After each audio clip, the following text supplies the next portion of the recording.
ሩትዬ ከሀገር ለመውጣት ወስናለች። የወሰነችበት ምክንያት ደግሞ ሊያስቀምጡኝ አልቻሉም። በየተራ እየመጡ እየበጠበጡኝ ይገኛሉ። ስለዚህ ግዴታ ልጄን ይዤ ከዚህ አገር ወጥቼ ሰላም መፍጠር አለብኝ ለራሴ ብላለች።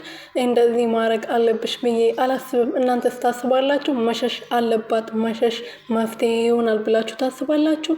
ሰላም ሰላም ቤተሰብ እንዴት ናችሁ? ልኝ ደህና ናችሁ ወይ?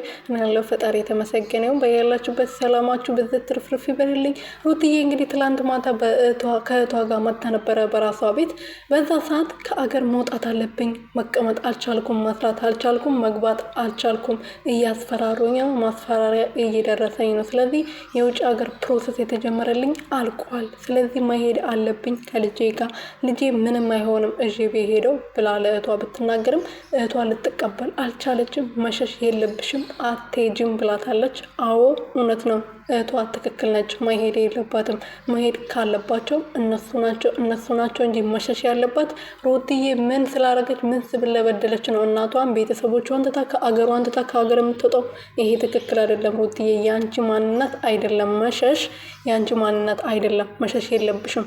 እዛው ሆነሽ ልትጋፈጫቸው ነው እንጂ የሚገባው ልትሸሺ አይገባም። ሸሽተሽ መሸነፍሽን ወይም ደግሞ እንደተሸነፍሽ ማድረግ የለብሽም ብዬ አስባለሁ። እናንተስ ምን ታስባላችሁ? መሸሽ የለባትም የምር ማለት ነው።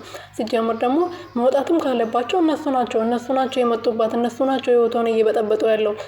በዛ ላይ ደግሞ የማስፈራሪያ የሚባለው ነገር እውነት ከሆነ ህግ የሚባል ነገር አለ። ስለዚህ ምንም ከሀገር የሚያስወጣ ታሪክ የለም ብዬ አስባለሁ። አይደለ ቤተሰብ?